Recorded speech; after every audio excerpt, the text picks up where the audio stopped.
Wait a minute. Bring it back. Wait a minute. When Jesus said yes, nobody can say no. When Jesus said yes, nobody can say no. I'm not worried about a thing, 'cause I know you are guiding me. Where you lead me, Lord, I will go. I have no fear 'cause I know who's in control. There's no limit to what you can do, 'cause it all belongs to you. Yes, it all belongs to you. You're almighty and all powerful, and it all belongs to you. Yes, it all belongs to you. And Jesus said yes, nobody can say no. When Jesus said yes, nobody can say no. I'm not worried about a thing, 'cause I know you are guiding me. Where you lead me, Lord, I will go. I have no fear. La culture, c'est ce qui nous reste lorsqu'on a tout oublié. Nul n'entre ici s'il n'est jamais, d'après ce que disait un Platon. Et moi je dis, nul n'entre ici s'il n'est scotché à la fréquence de Dieu. Shalom à tous les téléspectateurs, téléspectatrices qui nous suivent à travers le monde entier. Shalom à nos panélistes ici présents. Vous êtes dans votre émission La Voix des Jeunes qui se tient 2 fois chaque mois. Donc je ne suis pas seul, je suis toujours avec nos panélistes. Comme vous le savez, de coutume, ils vont se présenter. Mais je vais commencer d'abord par notre papa spirituel, le grand docteur Cyril, l'homme qui scandalise les sorciers, l'homme qui scandalise les démons. Papa, bonjour. Bonjour François, merci pour la présentation et je salue tous les panélistes, les jeunes qui sont ici en cette soirée. Je sais que c'est un moment extraordinaire parce que à toutes les émissions des jeunes, c'est du clash et je sais qu'en cette émission également aussi, nous serons capables d'édifier des millions de personnes qui nous regardent à partir de leur téléphone et à partir de leur maison, à partir de leur laptop également aussi. Que le Seigneur vous bénisse et surtout restez scotchés. Merci papa. Et c'est toujours une grâce de t'avoir sur le plateau. Ici, nous ne sommes pas seuls comme l'a bien dit François. Nous sommes ici avec nos confrères. Et je vais donner la stabilité aussi à tout un chacun de se présenter. Moi, c'est Epiphanie à l'antenne. Moi, c'est Benoît, pour vous éclairer de plus. Bonjour, peuple de Dieu. Moi, c'est Destin Samy. De coutume, vous m'avez toujours comme présentateur. Aujourd'hui, je serai comme panéliste pour mieux éclairer nos téléspectateurs. Bonjour, ici Claude Jacon, panéliste pour mieux répondre à certaines questions. Bonjour à tous, moi c'est Nadine et je vais vous éclairer sur le thème qu'on va soutenir aujourd'hui. Bonsoir, moi c'est Dora, merci. Moi c'est Esther, je suis nouvelle sur le plateau et je suis là pour répondre à plein de questions. Merci. Ok, nos panélistes se sont présentés, mais avant tout, j'apprécie comment on appelle, le foulard de grâce, ça me plaît. Et j'apprécie aussi le vêtement de Claudia, c'est très bien. Mais avant tout, j'aimerais d'abord m'excuser auprès de nos téléspectateurs qui nous suivent à travers le monde entier. On s'excuse parce qu'on a eu une panne technique, mais malheureusement, on a pu résoudre cela. Avant tout, je vais commencer par présenter le thème. Le thème de ce jour, de ce 19 novembre 2019, comment un jeune chrétien doit se vêtir. Sans toutefois perdre le temps, je vais passer mon micro à bord à Epiphanie. Epiphanie, pour toi, la vestimentation, c'est quoi d'abord? En commençant par là. Ce thème, je l'aime bien. Merci pour la question, François. Comment un jeune chrétien doit se vêtir? Qu'est-ce que c'est que le vestimentaire? On devrait commencer par là. Qu'est-ce que c'est qu'un jeune chrétien? Je me dis déjà, un jeune chrétien, on a déjà eu à répondre à cette question, toujours sur ce plateau. Et revenir à la question, comment un jeune chrétien doit se vêtir? Avant toutefois de me prononcer, je préfère donner la stabilité à d'autres panélistes de s'exprimer. On voit des jeunes qui arrivent à l'église avec des collants. On se pose la question. Moi, peut-être un simple serviteur, je viens à l'église, mais avec cette forme qui nous montre, on est parfois un peu distrait. Parfois, ça nous pousse à ne plus être concentré à la parole. Est-ce qu'il n'y a pas les limites pour la vestimentation d'un enfant chrétien? Je passe le micro à Esther Samy. Je ne sais pas pourquoi, François, tu me passes le micro en premier. Mais comme c'est toi qui présentes, je vais répondre. Il faut d'abord que nous sachions d'abord la vestimentation. Qu'est-ce que la vestimentation? On va dire que la vestimentation, c'est le fait de s'habiller. C'est vrai. Mais sachons d'abord que la vestimentation ne vient pas, ce n'est pas une coutume africaine, c'est une coutume occidentale. Avant, les Africains ne s'habillaient pas. On était nus. On se couvrait seulement avec les herbes. Donc je vais un peu laisser là parler que la vestimentation, d'abord, c'est quelque chose qui nous a été imposé. Parce que si on parle de vestimentation, on va dire, la vestimentation, de quel type de vestimentation nous devons nous habiller plutôt? Parce qu'on va constater que les Africains avaient ou ont une vestimentation propre à eux. Par contre, d'autres ont une vestimentation propre à eux. Maintenant, dans l'église, quand nous venons dans l'église, quelle est la vestimentation que nous prenons? Par exemple, c'est un peu ça. Je ne vais pas un peu ancrer dans les détails, mais avec l'interprétation de d'autres personnes, je vais un peu mieux ancrer. J'ai un petit souci avec Samy déjà. Lorsqu'il dit la vestimentation nous a été imposée, nous les Africains. Je ne suis pas d'accord. Pourquoi? Parce que chaque culture, chaque peuple, chaque continent, avec sa manière à elle de se vêtir. Alors venir dire qu'on nous a imposé la vestimentation, c'est comme si nous avant, certes, il a dit on était nus, mais après il a dit on se couvre nos corps avec des herbes. Je suis d'accord dans ce sens-là. Mais dans le sens où on nous a imposé la vestimenta, ça veut dire qu'on ne s'habillait complètement pas. Pourtant, je sais que bien avant, on avait nos feuilles de bananier qui couvraient, les femmes couvraient leur sexe et elles couvraient leur poitrine avec la vestimentation. Tout ça, c'est la vestimentation. Maintenant, je serais d'accord qu'ils disent, de par la colonisation, de par la culture occidentale, nous nous sommes retrouvés au travers des échanges avec les autres pays qui sont venus nous coloniser. On nous a imposé en ce moment-là un nouveau style vestimentaire.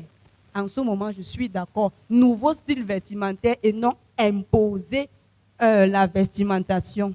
Donc, c'est un peu ça que je voudrais ajouter.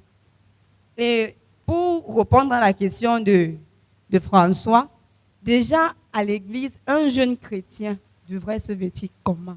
Comment est-ce que devrait se vêtir un jeune chrétien? Est-ce que c'est parce que tu portes par exemple le pantalon que tu n'es pas bien habillé ou que tu n'es pas habillé? Je connais dans certaines églises où c'est interdit de porter les pantalons. Et quelquefois on m'a insulté, où la femme ne devrait pas porter le pantalon. C'était nos voisins. Ils vous disent carrément qu'une fille qui porte le pantalon, c'est le péché. Est-ce que c'est vrai? Moi, je porte le pantalon. Je n'ai pas lu dans la Bible que le pantalon est le péché. Je n'ai pas lu ça quelque part. Parce que s'il fallait parler de vestimentation dans l'église, c'est un terme assez vaste. Ça sera un choc avec d'autres obédiences religieuses. Certains vont trouver que la femme qui ne couvre pas ses cheveux avec le foulard, elle n'est pas bien, elle n'a même pas le droit de se placer et d'entrer dans l'enceinte de l'église. Est-ce que c'est parce que je porte mon foulard, comme grâce à porter son foulard, là, que parfois on cache même la saleté dans le foulard, là, alors.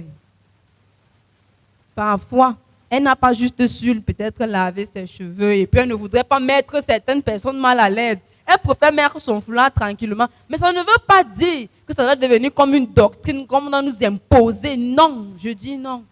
On ne devrait pas nous imposer. Et je vais donner le micro à d'autres personnes de s'exprimer. Merci pour ton intervention, Epiphanie, et merci pour l'intervention d'Esther Samy. Mais c'est vrai, Epiphanie, tu viens de faire un développement très élargi. Mais je vais centrer maintenant un peu le problème au niveau de comment un jeune doit se vêtir. Je ne veux pas qu'on entre dans un domaine élargi. C'est moi qui vais élargir le débat. Je vais passer au micro à Grâce. Grâce, pour toi, une jeune chrétienne, un jeune chrétien, comment il doit se vêtir?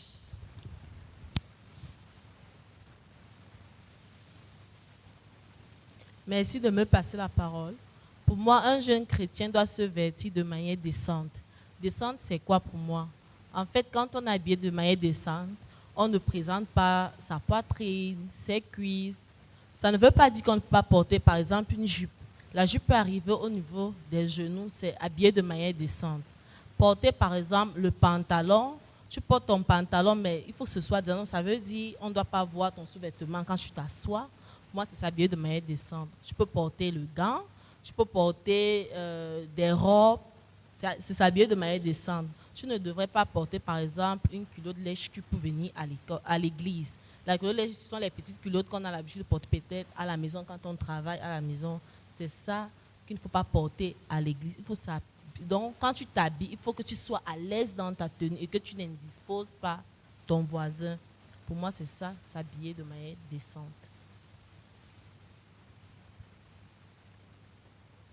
Ok, Grâce, je vais encore te relancer. Pour toi, c'est toi qui définis une tenue décente comme une tenue où on ne doit pas être une tenue qui doit couvrir tout le corps. C'est toi qui le dis? Je n'ai pas dit de couvrir tout le corps. Oui. Il y a plusieurs styles de tenues décentes. J'ai pris par exemple le cas de la jupe. Une jupe décente, c'est une jupe qui arrive au niveau des genoux. Quand tu viens à l'église, il faut que quand tu t'asseyes, quand même la jupe arrive au niveau des genoux pour que la personne qui est en face de toi ne soit pas mal à l'aise.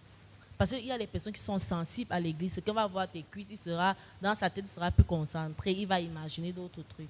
Ok, mais je voudrais savoir, ce style d'habillement, c'est dans ton environnement, dans ta société, ou c'est dans une société universelle? Pour moi, dans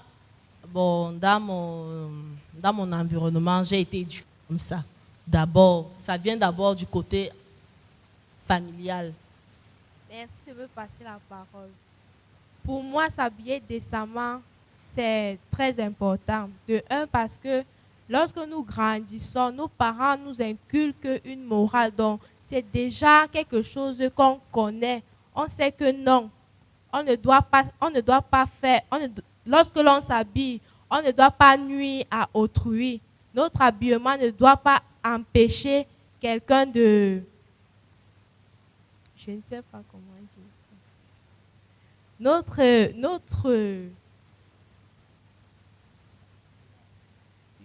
vêtement ne doit pas mettre mal à l'aise autrui, la personne avec qui l'on se trouve. Et je pense aussi que s'habiller décemment, c'est être à l'aise dans notre vêtement. Parce qu'il est inadmissible que lorsqu'on porte une mini-robe, il est impossible qu'on fasse n'importe quel geste en public. Pour moi, ce n'est pas lorsque l'on s'habille comme ça, ce n'est pas très décent. Merci de me passer la parole. En fait, de mon point de vue, je pense que tout un chacun devrait s'habiller comme bon lui semble. En fait, comme vient de le dire Claudia, on doit être à l'aise dans sa tenue et dans certaines églises, comme nous le constatons, il y a les églises qui imposent peut-être une femme doit venir avec une longue robe qui arrive jusqu'aux pieds. On ne doit pas montrer les bras, le foulard, tout ça, pas de maquillage, ainsi de suite. Il y a certaines personnes qui sont mal à l'aise avec ce style de vêtements. Et je pense que si une femme veut porter peut-être, je ne sais pas, un pantalon pour venir à l'église, il n'y a pas de problème. Le tout donc, c'est d'afficher une certaine décence, comme viennent de le dire les autres.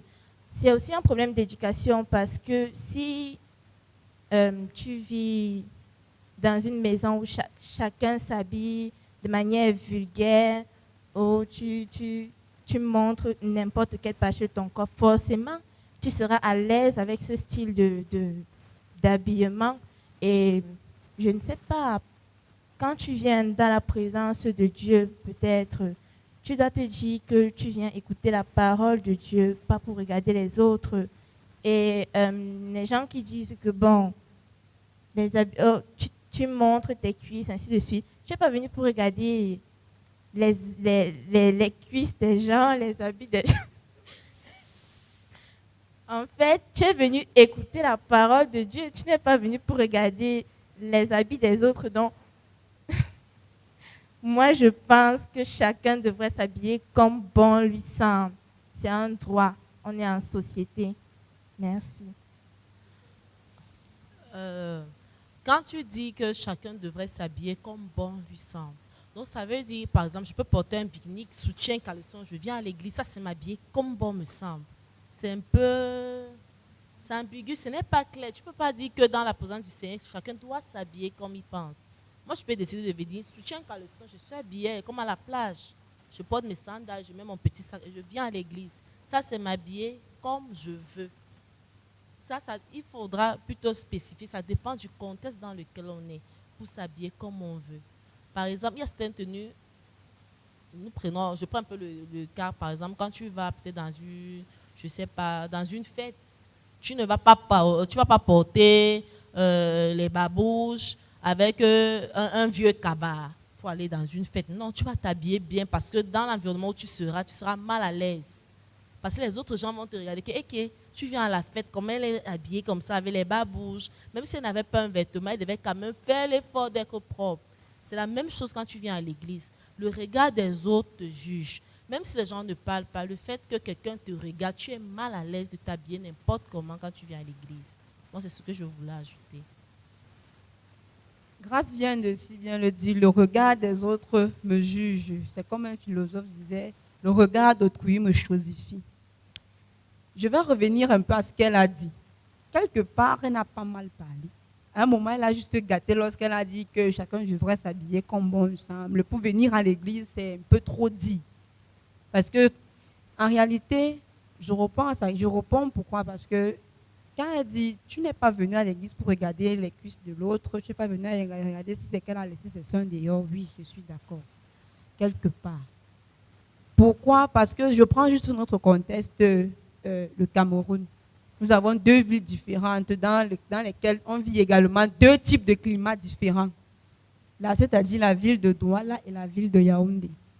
Les filles à Douala s'habillent presque dénudées. Il faudra le dire. Pourquoi? À cause de la chaleur.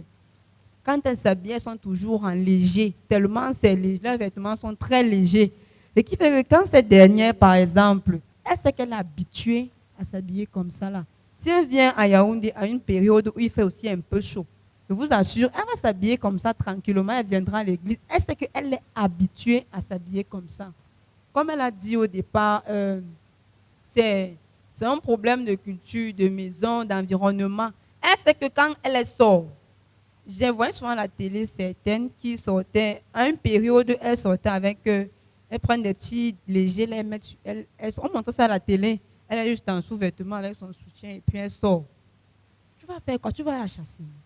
Si elle arrive à l'église, c'est vrai que certaines églises ne peuvent même pas accepter qu'elle entre. Ça ne veut pas dire que, comme on dit qu'elle va s'habiller comme elle veut, comme elle pense. Elle doit venir à l'église dans ce type de vêtements-là. Il y a aussi une conscience quelque part.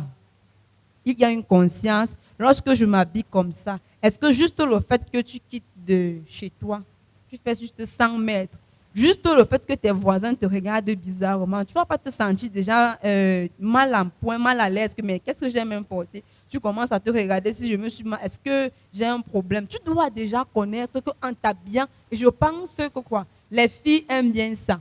Surtout les femmes, il faut qu'on le dise, les femmes aiment bien ça. Quand elles arrivent, il faut à tout prix que les regards soient braqués sur elles. Pardon, l'église, ce n'est pas la boîte de nuit. Comme Grâce a dit, il y a des milieux qui sont bien propices pour cela. L'église, ce n'est pas la boîte de nuit. Elle ne veut pas également dire que tu dois venir à l'église pour regarder l'autre. Tu ne dois pas regarder le concentre-toi sur ton Dieu. Tu as trop de problèmes. Pourquoi l'habillement de l'autre vient encore ajouter des problèmes sur ta vie? Tu viens à l'église, c'est pour toi. Mais maman, sache que quand toi-même tu viens aussi à l'église, ne mets pas les autres mal à l'aise.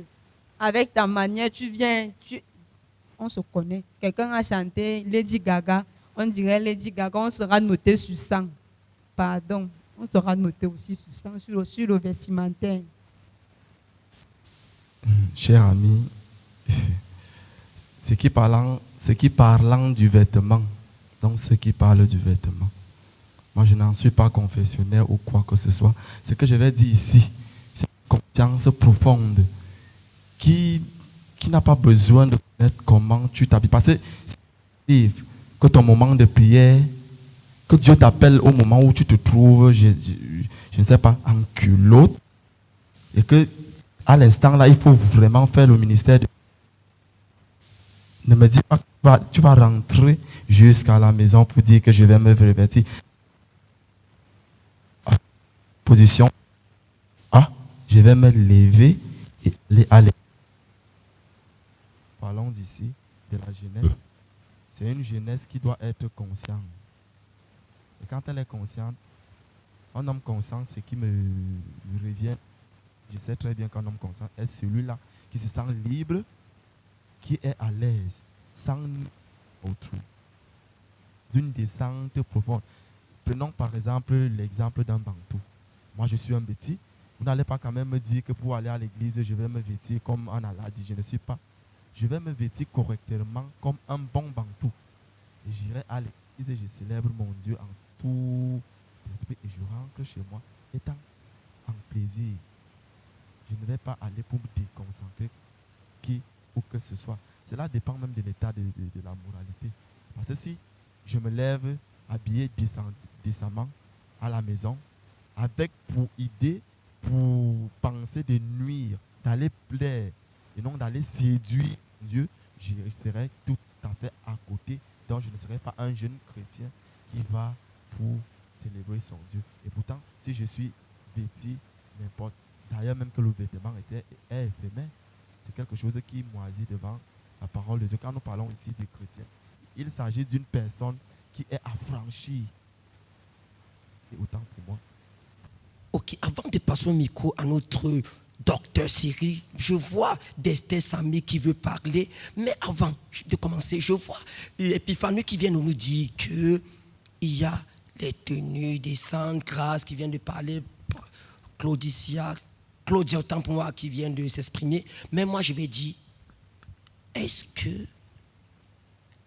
la tenue vestimentaire n'est pas due à l'endroit où on se trouve, parce qu'il y a une citation philosophique qui dit « L'homme n'est bon, mais c'est la société qui le corrompt ». Est-ce que c'est pas, on acquiert les vêtements, c'est pas dû à l'environnement où on se trouve, ou la société qui nous impose cela? Donc, je passe au micro à Destin Sami.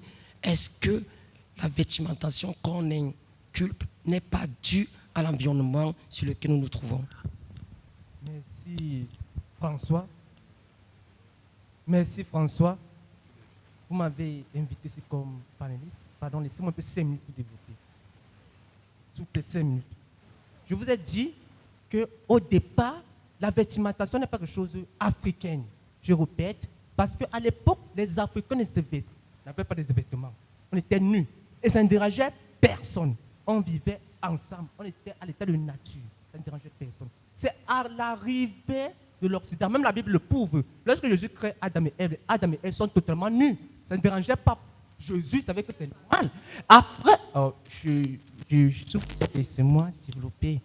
Lorsque Adam et Ève sont créés, ils sont totalement nus. Et c'était bon. Il n'y avait pas de problème. C'est après une certaine connaissance qu'ils ont compris que être nu, ce n'est pas bon. Il faut se protéger. Donc, il y a eu une colonisation. Donc, je reviens maintenant, on se sent comme un débat sur les chrétiens. L'habillement chrétien vient d'abord de l'extérieur. Il n'y a pas un habillement chrétien. C'est l'extérieur qui nous impose l'habillement et le domaine auquel nous nous trouvons qui nous impose comment nous s'habiller. Wait a minute. Bring it back. Wait a minute.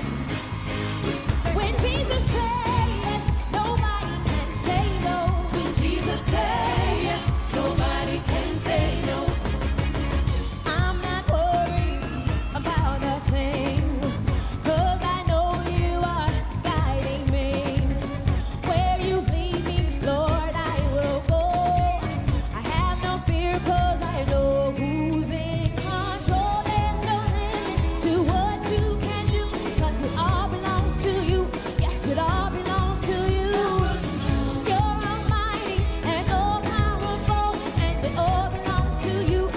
It all belongs to you. And Jesus said yes, nobody can say no. When Jesus said yes, nobody can say no. I'm not worried about a thing, 'cause I know you are guiding me.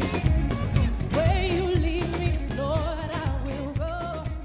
I have no fear.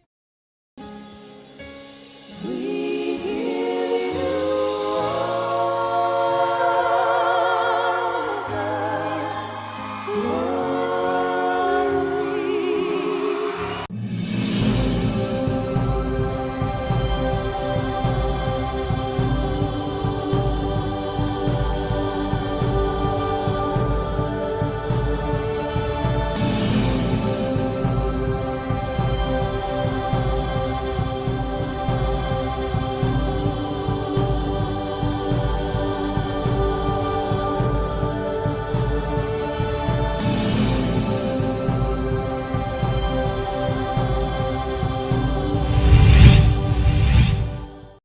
Que le Seigneur vous bénisse, que le Seigneur vous comble de sa grâce et de sa faveur.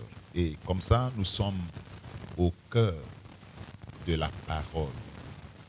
Et comme nous sommes au cœur de la parole, nous parlons des choses qui regardent la parole de Dieu. Et des choses qui causent des difficultés aux enfants de Dieu et aux serviteurs de Dieu. La semaine dernière, j'étais en train de parler de Moïse. C'était la première partie où j'étais en train de démontrer par les Écritures que le véritable problème de l'Église, c'est Moïse. Et nous avons parcouru les Écritures. Et aujourd'hui, je voudrais montrer que Moïse a constitué une vérité du passé. Et qu'aujourd'hui, il y a une vérité présente. Pourquoi est-ce que je le dis? J'aime bien me répéter en disant que l'Évangile, la parole de Dieu, si vous voulez, la Bible, les Écritures saintes, s'adresse à trois catégories de personnes: les Juifs, les non-Juifs appelés gentils et la nouvelle créature. Alors, les différentes doctrines qui sont sur la délivrance approfondie, sur les liens, sur ce qu'il faut manger sur les jours, sont une chose que j'appelle des vérités passées, une constitution obsolète, une vérité obsolète. Notre Seigneur et notre Dieu est dynamique. Les choses vont progressivement. La connaissance, la compréhension, nous ne devons pas rester statiques.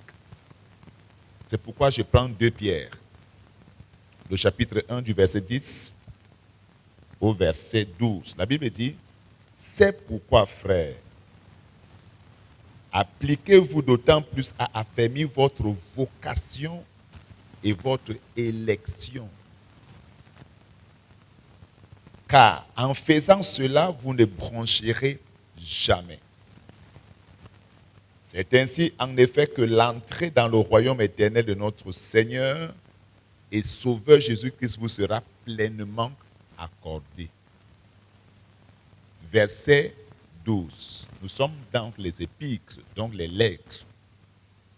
Voilà pourquoi je prendrai soin de vous rappeler ces choses, bien que vous les sachiez et que vous soyez affermis dans la vérité présente. La Bible nous dit dans le livre des Hébreux que Dieu nous a parlé dans les temps anciens par des prophètes, mais il nous parle aujourd'hui par le Fils. Et 2 Pierre 10, 12 dit que vous soyez affermis dans la vérité présente, pas dans la vérité passée, obsolète de Moïse.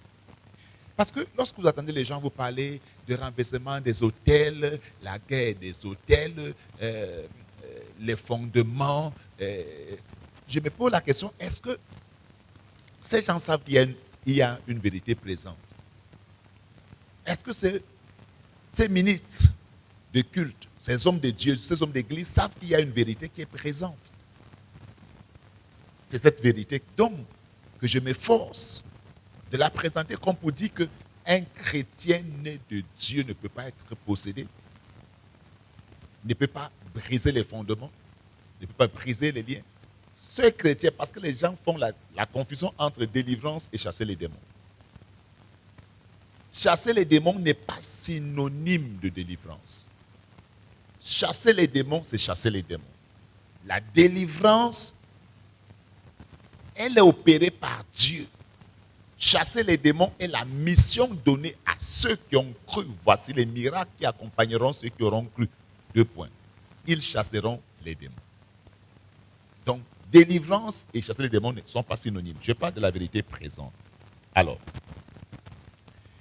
je vais entrer dans le livre des Hébreux.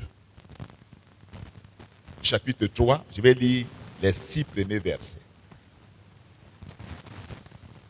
Et voyons ce que dit la parole de Dieu. Hébreux, au chapitre 3, il y a tellement des choses que je dois dire aujourd'hui. Hébreux 3, verset 1 à 6, la Bible dit, c'est pourquoi, frères saints, c'est pourquoi, frères saints, qui avaient part à la vocation céleste,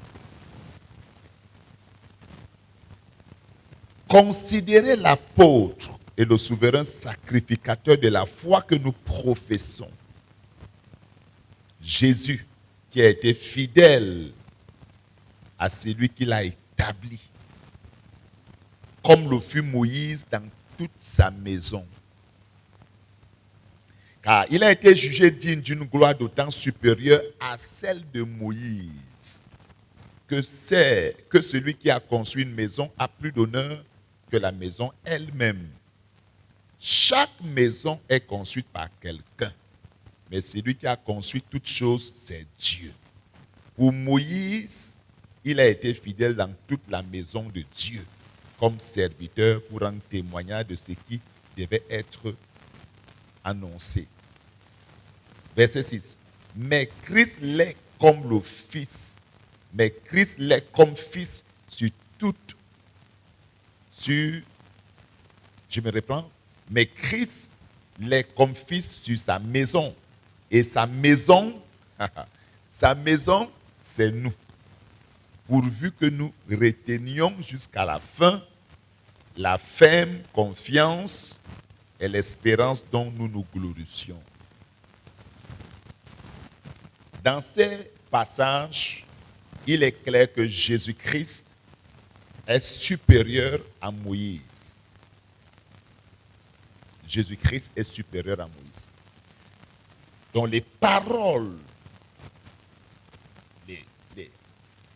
les injonctions, bien, les instructions de Moïse ne peuvent pas avoir la même valeur que ce que Jésus-Christ donne. Je voudrais, avant de continuer mes propos, souvenons-nous de l'histoire de l'apôtre Paul, qui avait eu des problèmes avec des frères juifs, qui à un moment voulaient l'assassiner parce que il leur disait de ne pas obéir, de ne plus obéir aux instructions de Moïse parce que cela était obsolète. Et cela avait développé une haine, une amertume, une adversité, au point où on avait décidé d'ôter la vie à l'apôtre Paul parce qu'on disait qu'il combattait Moïse. Nous l'avons vu ça la semaine passée. Il combattait Moïse. Et ce même combat est jusqu'en ce jour. Les gens prêchent Moïse, les gens annoncent Moïse, les gens célèbrent Moïse. Quand je parle de Moïse, je parle de l'ancienne constitution dont Moïse était, l'intermédiaire. Les gens prennent tout ce que Moïse était et ce que Moïse représentait et l'imposent à l'Église. Et pour le cas de l'apôtre Paul, Je vais terminer par là. Quand il est arrivé quelque part, c'était à la fête. Une fête. Je crois que c'était la Pâque, je ne sais pas très bien.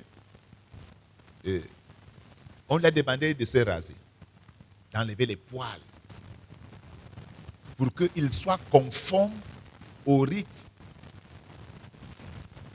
de Moïse.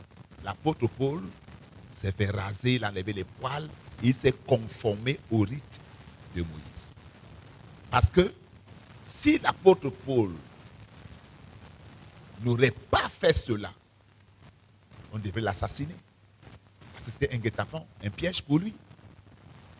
Et aujourd'hui, avec la connaissance de l'évangile, certains, je me dis que c'est une affaire simplement d'intérêt. Pour d'autres, c'est une affaire d'ego. Pour d'autres, c'est une affaire d'ignorance.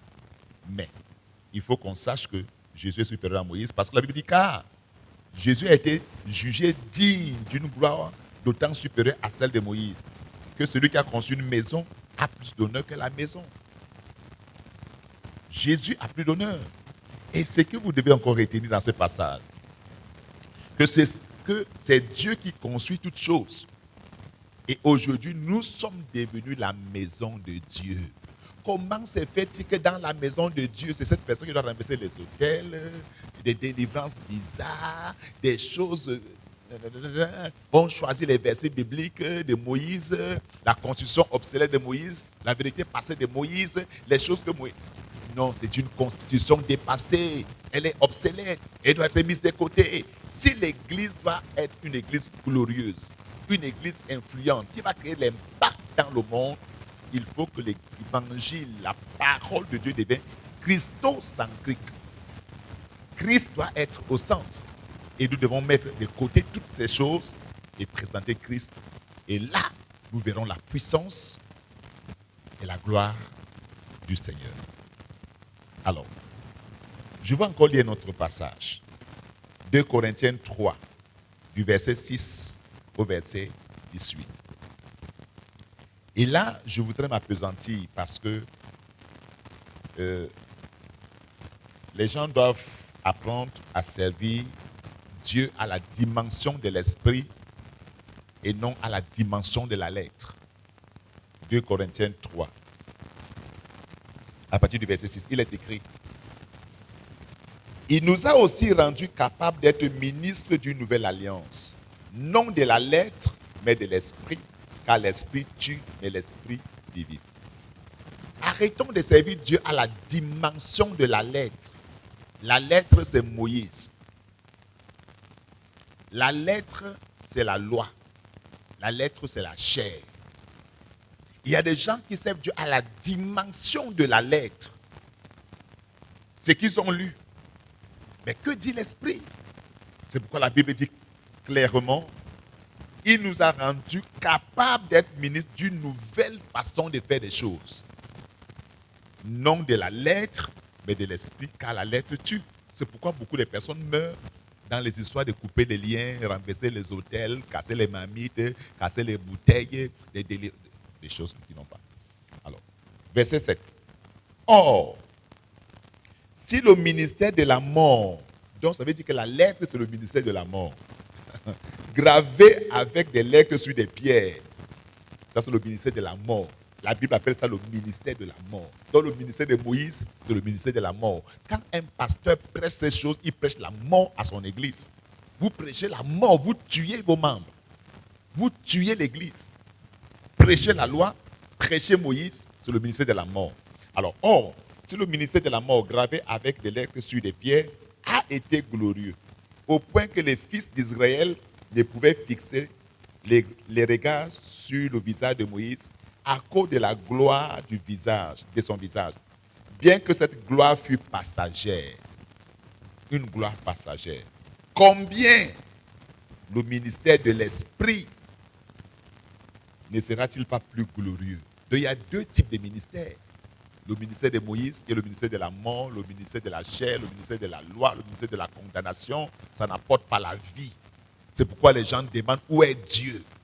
Où est ce Dieu dont la Bible nous parle? Parce que vous êtes resté à la dimension de la lettre, à la dimension de la chair, à la dimension de Moïse, à la dimension de la condamnation.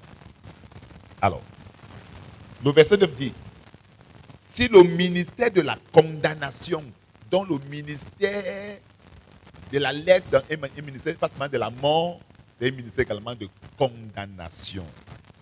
Il a été glorieux. Le ministère de la justice est beaucoup supérieur en gloire.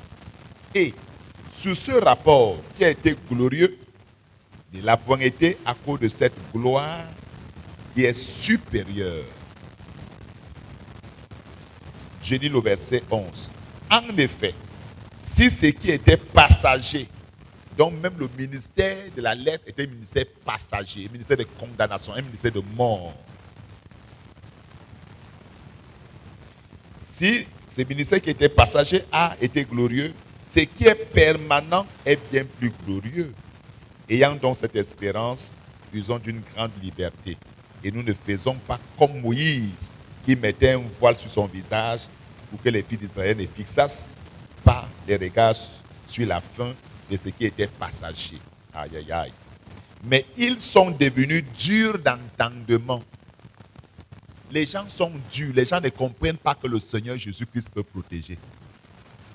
C'est pourquoi vous trouvez les gens à l'église, bien qu'étant à l'église, et un peu de corse, un peu de magie, un peu de petits gris-gris, un petit protection. Vous allez entendre les gens vous dire que non, vraiment, la Bible dit que protège-toi et le ciel va te garder. Ça, vous comprenez qu'ils sont durs d'entendement. Durs d'entendement. Mais jusqu'en ce jour, le même voile demeure, le même voile qui a été avec les fils d'Israël. On dit même maintenant, jusqu'en ce jour, le même voile demeure.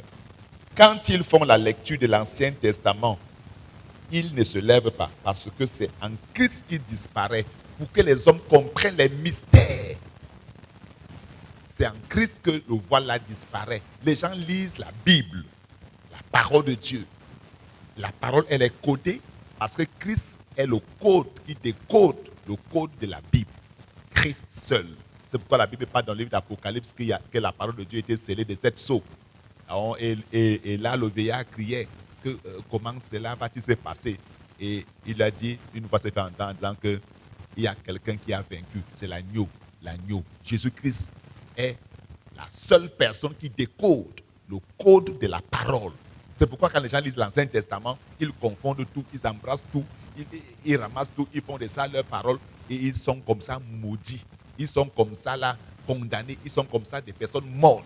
Et la dimension de la lettre ne les aide pas à voir la splendeur de la gloire et de l'amour de Dieu.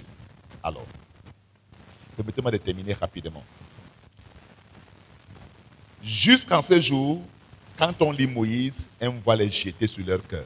Jusqu'en ce jour. Donc quand ils lisent l'Ancien Testament, ils savent que ça c'est pour eux. Vous allez trouver les gens qui ont fait des rituels dans les églises. Les rituels. Tellement de rituels au nom des actes prophétiques. Les rituels au nom de la prophétie. Des rituels au nom de la révélation de la parole de Dieu dont le voile a été jeté et dans leur cœur et dans leur esprit. Ils ne comprennent rien. Et vous allez trouver les gens utiliser le sang des bêtes dans nos églises ici. Le sang des bêtes.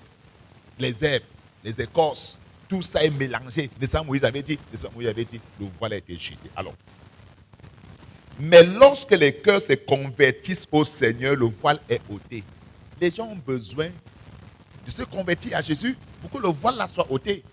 Le voile qui a été depuis le temps de Moïse. Or, le Seigneur c'est l'Esprit. Le Seigneur c'est l'Esprit. Ce n'est pas la lettre, ce n'est pas la loi, ce n'est pas la chair, ce ne sont pas les commandements, c'est l'Esprit du Seigneur. Et là où l'Esprit du Seigneur, là est la liberté. Il n'y a pas que on ne mange pas ça, on ne fait pas ça. La Bible dit la loi de l'Esprit de vie en Jésus nous a affranchis de la loi du péché et de la mort. Oh. Verset 18. Nous tous qui, le visage découvert, contemplons dans un miroir la gloire du Seigneur, nous sommes transformés en la même image. Oh Seigneur. Nous sommes transformés en la même image de gloire en gloire comme par le Seigneur l'Esprit. C'est pourquoi, prêchant aujourd'hui, j'ai dit, Jésus-Christ est celui qui est venu accomplir la loi. Il est le standard de Dieu. Et en lui, toutes choses sont accomplies. C'est pourquoi, quand vous acceptez le Seigneur, il devient votre fondement. Quand vous acceptez le Seigneur, il devient votre vie. Quand vous acceptez le Seigneur, il devient votre passé, il devient votre présent et votre futur. L'apôtre Paul peut dire, Christ est ma vie. Christ devient ta vie. Alors si Christ devient ta vie, et pendant que tu observes la parole, tu commences à te voir parce que en fait, l'image que tu vois de Jésus, c'est toi-même qui te vois et tu es transformé de gloire en gloire parce que Dieu t'a élevé au rang de Dieu. Tu n'as pas été élevé au rang d'un super-homme, mais au rang de Dieu. Mais on ne peut pas arriver à opérer à la classe de Dieu, à la fréquence de Jésus, au rang de Dieu, si nous continuons à fonctionner à la dimension de la lettre.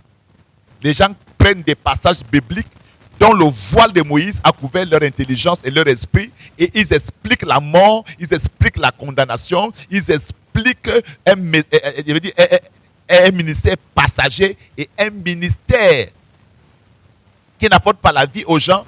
Alors les gens commencent à mourir à l'église et les gens se demandent, où est Dieu? Où est Dieu?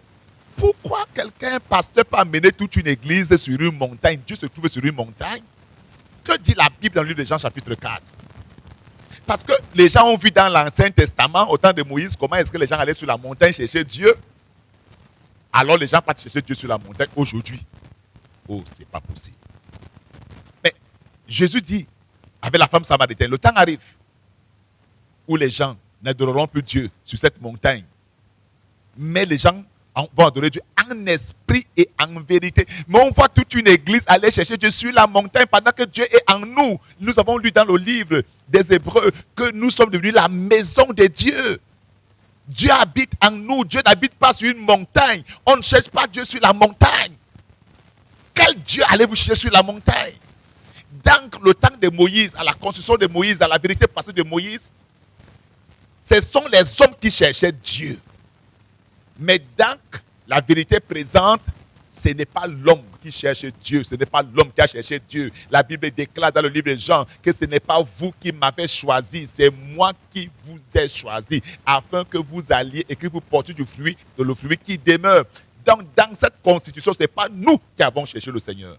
C'est le Seigneur qui nous a cherchés et c'est lui qui nous a trouvés. Dieu a tant aimé le monde qu'il a envoyé, qu'il a donné son Fils.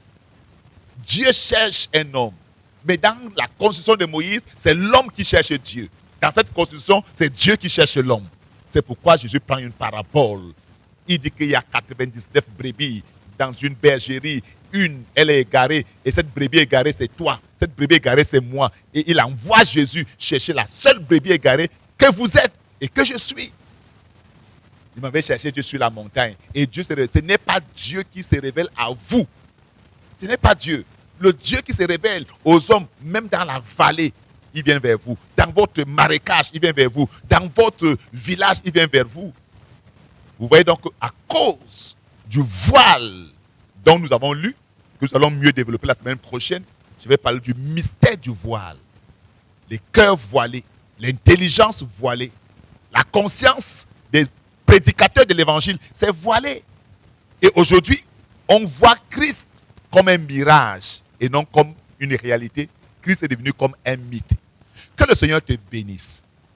Je souhaite que tu puisses m'envoyer, me poser tes questions. Et je souhaite également aussi que tu puisses envoyer une appréciation. Tu puisses appeler, envoyer un message. Comme ça, je vais vous répondre à l'émission prochaine. Je vais m'évertuer de répondre à vos questions, à vos préoccupations. Je voudrais dire merci également à cette grande équipe, le maestro Germain. Je lui dis merci. C'est quelqu'un qui est rompu à la tâche. Merci à lui. Merci également à toutes les personnes qui travaillent avec lui. Et merci également à vous, chers téléspectateurs, vous qui nous suivez, vous nous prêtez votre attention à la maison. Merci beaucoup. Que le Seigneur vous bénisse. Je crois qu'à la prochaine émission, quelque chose va se produire. Et Christ, plus on le voit, plus il se glorifie. Moins on le connaît, plus on s'enfonce dans des problèmes et dans l'ignorance. Parce que la Bible dit, vous connaîtrez la vérité et la vérité vous affranchira. Shalom à vous, que le Seigneur vous bénisse et à la prochaine.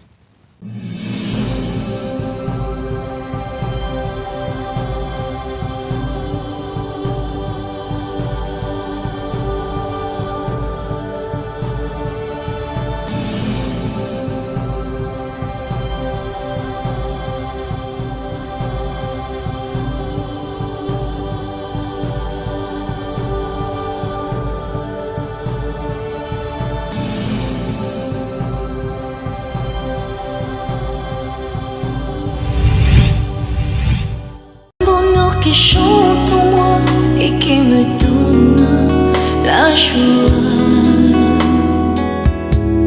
sans lequel je ne peux vivre, pour lequel je veux vivre. Le prince de l'équité m'a libéré de l'iniquité, m'a changé d'identité. Je m'appelle racheté.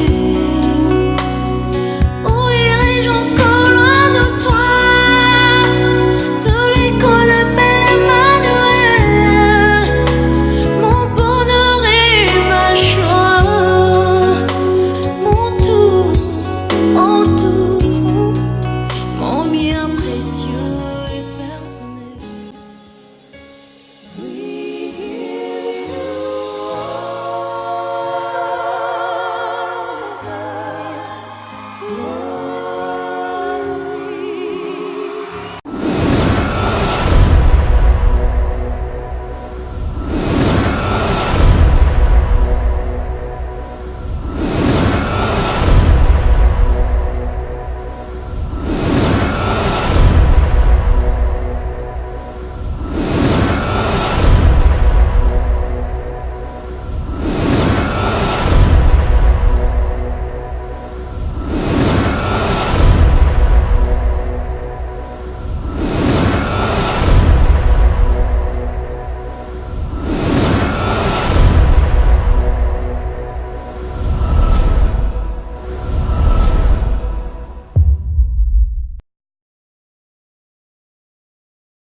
Peuple de Dieu, je suis venu ce matin rendre grâce à Dieu pour tout ce qu'il a fait pour ma vie. Il y a de cela 2 mois, j'ai accouché, le bébé est décédé. Après le décès, j'ai eu une paralysie faciale. Bref, quand quelqu'un me voyait, j'avais les signes de quelqu'un qui avait l'AVC parce que tout mon côté droit s'était paralysé. Même pour dormir, je n'arrivais pas à dormir, il fallait que je couvre ma face. Bref, je suis venue, j'ai vu papa parce qu'il fallait que j'aille à l'hôpital. Papa a prié pour moi, je suis allée à l'hôpital. On se disait peut-être que c'est le nez qui était coupé, on a fait le scanner. On n'a rien vu, on a fait l'examen parce que j'avais vu de cette spécialité. On a fait l'examen, tout est sorti négatif. Mais j'avais toujours les signes de quelqu'un qui faisait l'AVC, la bouche était penchée, la face, les yeux. Donc, après, l'hôpital m'a demandé de faire une thérapie que j'ai passé 19 séances. Après ces 19 séances, je suis venue, j'ai vu papa. Un dimanche, je suis venue ici à l'église parce que même parler, je n'arrivais même pas à parler. Je suis venue ici à l'église. Après la prière, papa a demandé que les gens qui sont malades partent au coin, les pasteurs vont prier pour eux. Je suis allée, ma mère Elisabeth a fini de prier pour moi. Elle m'a demandé d'aller rencontrer papa. Je suis allée rencontrer papa. Papa m'a demandé d'acheter l'huile d'onction que je vais souvent oindre. Je proclame tel Jésus est, tel je suis. La paralysie faciale disparaît. J'ai commencé à faire le traitement que papa m'a donné. Après ça, je suis repartie à l'hôpital parce que je continuais toujours les visites à l'hôpital. Quand le neurologue me voit, il me dit, mais madame, vous avez complètement changé par rapport à la première fois. Je lui dis, oui, docteur. Elle me dit que, mais votre cas est différent parce que quand les gens viennent ici avec une paralysie faciale, ils font les 6 mois, 1 an avant que la face ne redevienne normale. Je lui dis, ok madame, j'ai compris, mais je suis aussi en train de suivre le traitement, un traitement spirituel. Ils m'ont dit, ok, après chaque fin du mois, vous allez souvent venir, mais je vais vous mettre sur un traitement de 6 mois. Peut-être que, comme on a fait tous les examens, tout est sorti négatif, on ne sait pas, peut-être que ça peut réapparaître. Donc je vais te mettre sur un traitement de 6 mois. Je suis venue, papa continue à me suivre.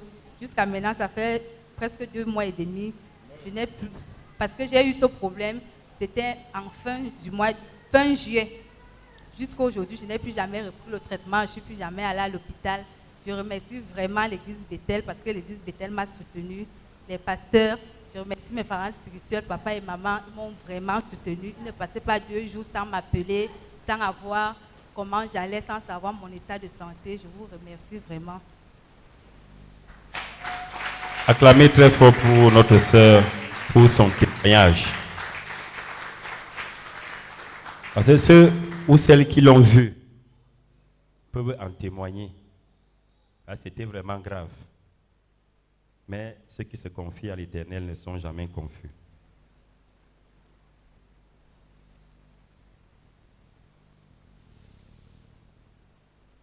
Nous allons accueillir ici la sœur Abomo Belinga, qui a un témoignage pour la gloire de Dieu. Acclamez très fort pour la sœur Abomo pendant qu'elle est en train d'arriver. Acclamez, acclamez très fort.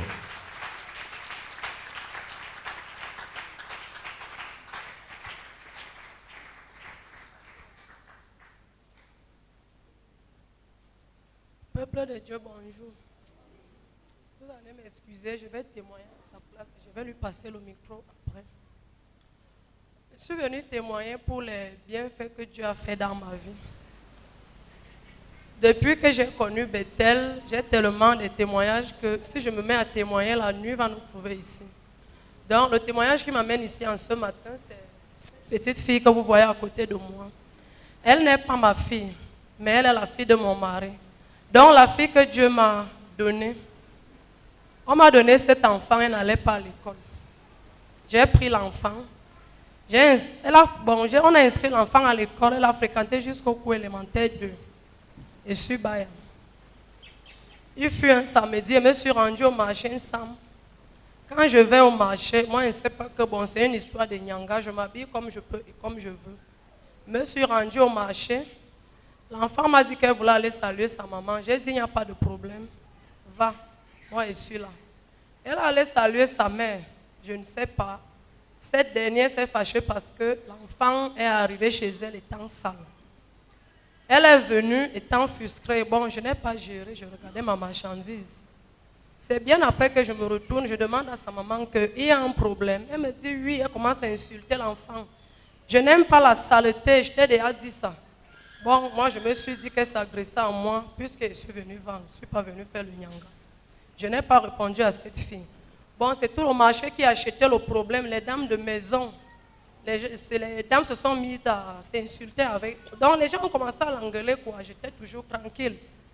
Comme elle a vu que ça ne suffisait pas, la honte qu'elle m'a fait au marché, elle est revenue voir la grand-mère de l'enfant en disant qu'elle va enlever sa fille entre mes mains parce que sa fille est sale. La maman lui a dit non. Si tu vois qu'on garde mal ta fille, elle a 6 enfants, toi tu n'as qu'un seul enfant. Porte ta fille, tu ramènes ta fille chez toi. L'enfant était à l'école, au deuxième trimestre, elle porte sa fille et ramène. Elle a pris l'enfant, elle l'a envoyé à l'Est. L'enfant a fait 2 ans là-bas. Le père était déjà inquiet. Bon, comme Dieu fait souvent ces choses, un soir, donc, il sortait me laver. Je partais me laver, il était environ 22 heures. Je trouve une petite fille au couloir. Je dis, ma fille, bonsoir. Qu'est-ce que tu fais ici? Apparaît C'était cet enfant. Elle me fait comprendre que maman, c'est moi. C'est comme ça que je me mets à crier, Rosa, Rosa, toute la maison est sortie. Rosa est revenue. Après 2 jours, je ne sais pas, les enfants viennent m'appeler, maman, Rosa est tombée là-bas au couloir. Je trouvais où l'enfant était couché, elle avait du sang partout. Je ne comprenais rien. J'ai appelé son père en disant, voilà Rosa, quand il est rentré le soir, je lui ai rendu compte en disant que voilà ta fille qu'on a portée là-bas en soirée. Elle était couverte de sang, je ne sais pas comment ça signifie. On a négligé. Après 2 jours, ce n'était plus ça, c'était aux yeux. Donc les boules de sang coagulées sortaient sur ses yeux. C'est comme ça que je me rends à l'hôpital de district de l'hôpital d'Etoua. On me fait comprendre qu'eux, ils n'ont jamais vu le cas là. Le mieux, c'est d'aller à Efoulan voir l'ophtalmologue. C'est comme ça que je me rends chez l'ophtalmologue, je l'explique. Elle a consulté l'enfant, elle a prescrit les médicaments. Au début, ça allait. Parce qu'on a même refusé de prendre l'enfant à l'école avec son cas. Après 2 semaines, ma belle-sœur vient me dire qu'on a ramené Rose à la maison, ça ne va pas. Elle vomit déjà le sang. Je dis, mais les boules de sang noires, donc seulement, ça ne sortait plus, parce que j'ai même les images là dans le téléphone. Ça ne sortait plus aux yeux, ça sortait aux oreilles, au nez, et elle vomissait déjà ce boule de sang. Comme la dame là me donnait rendez-vous chaque vendredi, c'est comme ça que je suis venue voir papa un vendredi, des cas compliqués. J'ai expliqué le problème à papa. Papa a prié sur cet enfant pendant 7 jours. Peuple de Dieu, on part déjà jusqu'à 1 mois aujourd'hui, on n'a plus vu le sang chez nous. Voilà les médicaments qu'on a achetés, n'est jamais utilisés. Donc, je remercie Dieu et je remercie papa. Je prie Dieu qu'il vous donne longue vie pour que vous continuez à opérer des miracles à Bethel. Merci. Je remercie papa pour ma guérison qu'il m'a donnée. Et vraiment, c'est un envoyé de Dieu. Là, je suis placée devant vous. Je ne croyais pas que ce mois allait m'arriver. Donc, vraiment, je remercie. Et qu'il ait une longue vie, qu'il continue les gens comme il le fait. Vraiment, merci. Acclamez très fort. Nous voyons de quoi est capable notre Dieu au travers de notre papa. De quoi Dieu est capable.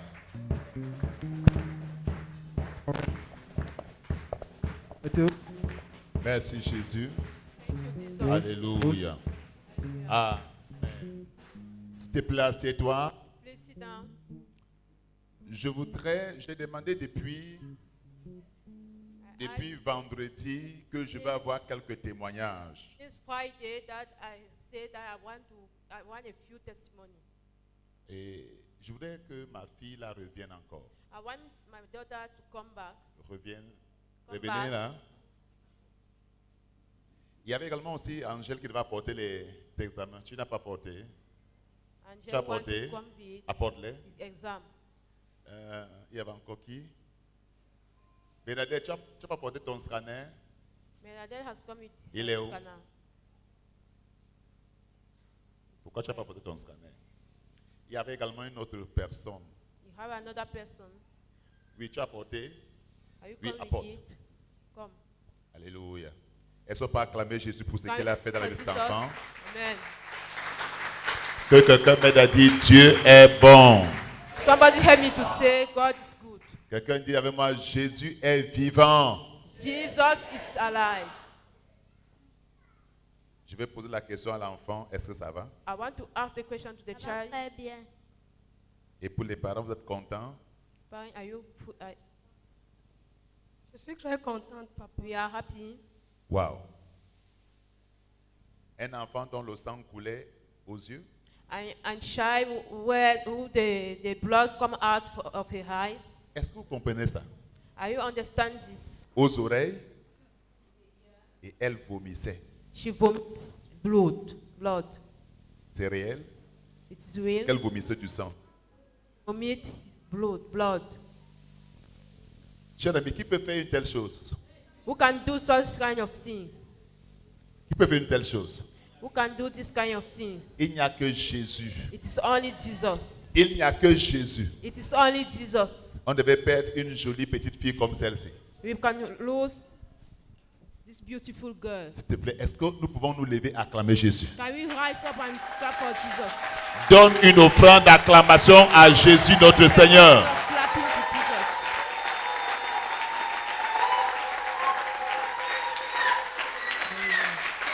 Wow. Wow. Tends ta main ici. Stretch your hand here. Ta guérison sera permanente. Your healing will be permanent. Après ce témoignage, tu ne vas pas chuter. After this testimony, you will not fall down. Tu ne vas pas mourir. You will not die. Tu vas vivre pendant longtemps sur la You terre. will live. Tes ennemis seront dans la honte. Your enemy will be in shame. Ceux qui voulaient te tuer seront dans la honte. The people who want to kill you will be in the shame. Que Dieu te garde. May God keep you. Il te garde le jour. They keep you in the Il day. te garde la nuit. In the night.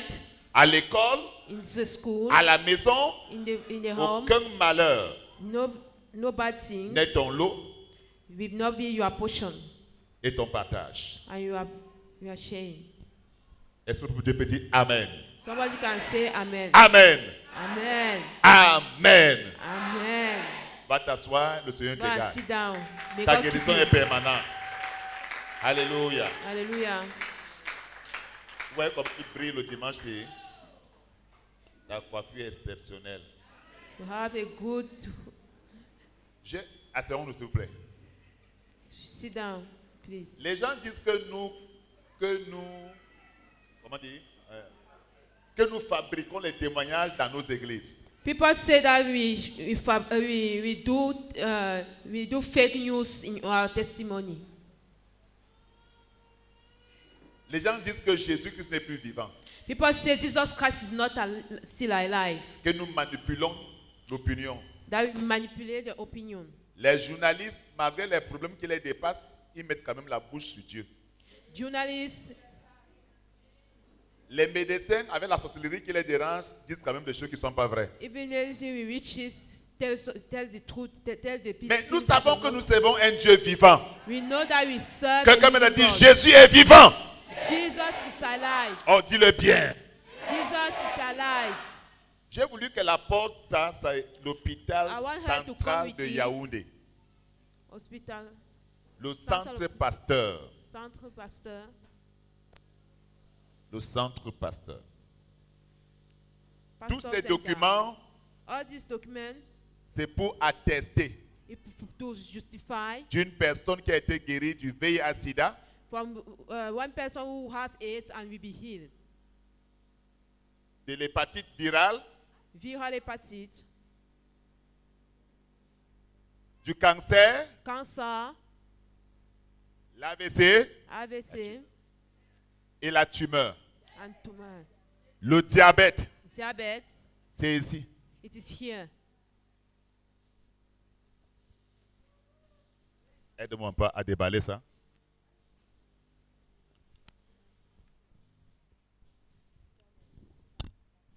Voici les résultats du centre pasteur. Thank you. Pour le cancer, Results voici for les résultats. cancer. Tout est négatif. All is negative. Viens nous aider à pour que la caméra voie, pour que les gens voient, pour qu'on ne dise pas que c'est nous qui avons monté. Hallelujah. Jésus guérit encore les malades.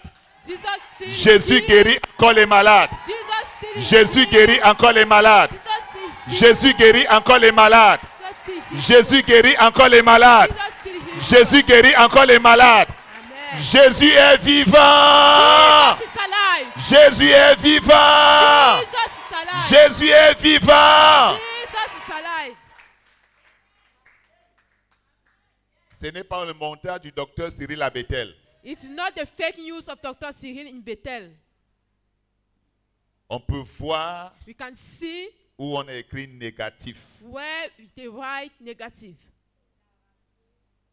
Radio, diabète, VIH, AIDS.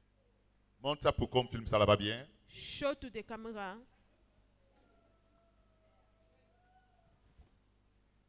Quand aux gens on dit que nous créons des choses pour que les gens nous croient absolument. When we talk to people, they don't believe. Est-ce que ça a été filmé? Have we take picture? Est-ce que ça a été filmé? Do you people take picture?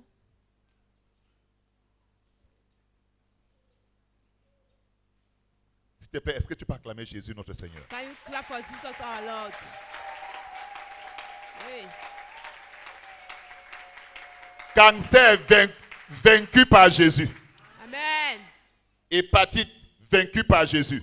Amen. VIH, AIDS. sida vaincu par Jésus. Amen. AVC vaincu par Jésus. Diabète vaincu par Jésus. S'il te plaît, si quelqu'un est malade dans la salle, à cause de cette onction, je te connecte à la guérison. Je te connecte à cette guérison. Je te connecte à cette guérison. Je te connecte à cette guérison. Amen. Je te connecte à ce miracle. Je te connecte à cette même grâce. Reçois ta guérison. Amen. Reçois ton miracle. Amen. Reçois ta délivrance. Amen. Sois libéré. Que le sida soit vaincu. Le diabète vaincu. Au nom de Jésus. Que le cancer soit vaincu. La tumeur soit vaincue. Par le nom de Jésus. Ton témoignage arrive. Ton témoignage arrive. Ton témoignage arrive. Par le nom de Jésus. Le même Dieu qui l'a guéri te guérit. Le même Dieu qui l'a touché te touche. Le même Dieu qui l'a libéré te libère. Le même Dieu qui l'a affranchi t'affranchit. Ton cas est résolu. Le cas de sida là est résolu. Que le peuple de Dieu me donne toi. Amen. Est-ce que nous pouvons célébrer Jésus? Ta guérison est permanente. Après avoir rendu témoignage, After the testimony, tu ne vas pas chuter. you will not fall down. Tu ne vas pas mourir. You will not die. Ta guérison est permanente. Your healing is permanent. Elle n'est pas pour un temps. It's not for a little time. Elle est pour tout le temps. It's for all time. Tu es sous la couverture de Dieu. You are under Sous le sang de Jésus. the blood of Jesus. Tes ennemis ne vont pas dire comme à la fin de témoigner, elle va donc voir. Your enemy will not rise up. Tu seras toujours en santé. You will be Tu seras en vie. Tu seras protégé. live. Amen. Protected. Pendant que ça soit, acclame Jésus. Go and clap and sit down.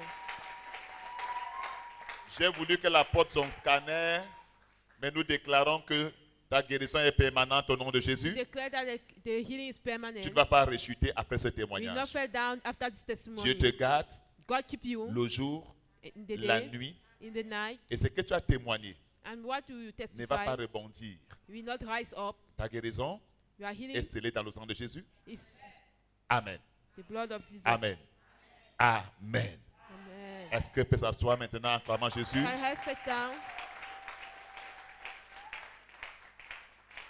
Ici, Here, elle disait que quand on lui disait de venir à l'église, c'était tout un problème. coming to the church was all a problem. Elle fait un rêve She do a dream là où on est en train de vouloir la tuer. where they want to kill her. Et elle sort de son sommeil. She come out of his dream. Elle trouve que son cabas est déchiré. She see that her dress is tear. Et elle se rend compte que ce n'était pas un rêve. She know that they were not a dream. Elle se rend compte She know that que c'est quelque chose de réel. it is real. Il faut qu'on dise que ces deux grandes sœurs sont mortes de la même situation. We must remind you that the two sisters died the Ces deux same way. grandes sœurs, même père, même mère, sont mortes dans les mêmes circonstances. The same two sisters die in the same manner. Et elle pouvait prendre ça à la légère. She can took it easily. Mais quand elle se réveille, elle se rend compte que son cabas est déchiré. But when she wake up, she Alors know là, that elle prend ça au sérieux. she take it seriously. Elle prend ça au sérieux. She take it seriously. Elle paniquait parce qu'elle s'est souvenue de ce qui arrivait à ses deux grandes sœurs. She got afraid because she remember what happened to Et his elle se two disait sisters. qu'elle aussi va mourir comme ses deux grandes sœurs. And she said she cannot die as the two sisters. Alors je lui ai dit, I told her, ce qui a tué tes deux grandes sœurs ne vont pas te tuer. what kill your two sisters will not kill you. Le Dieu qui a préservé Saul des traces de la morsure de la vipère va te préserver de ça au nom de God Jésus. who preserve soul from the Tu vas pas snake mourir. will preserve you. Elle You ne will va not pas die. mourir. You will not Elle ne va die. pas mourir. You will not die. Mais ceux qui en veulent à sa vie vont mourir à sa place au nom de The Jésus. people want to kill her, we kill her. We kill in her place. Parce que son cas est différent. Because his case is different. Lorsqu'on se confie en Jésus, on n'est pas confiant et on n'est pas déçu. When you trust to Jesus, you are not confused. C'est pourquoi elle a porté son cabas comme preuve. It is why she come with her dress as proof. Et nous déclarons que le Seigneur te garde. And we declare that Jesus keep you. Le Seigneur te protège. He just protect you. Ce qui arrive aux autres What happened to the ne va others pas t'arriver. will not happen to Que you. le Seigneur te garde May God keep you et te protège. and protect you. Pendant que ça soit acclame Jésus. Why she sit down, clap for Jesus.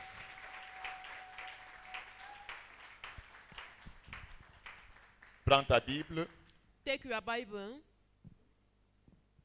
et soulève-la. and rise it up.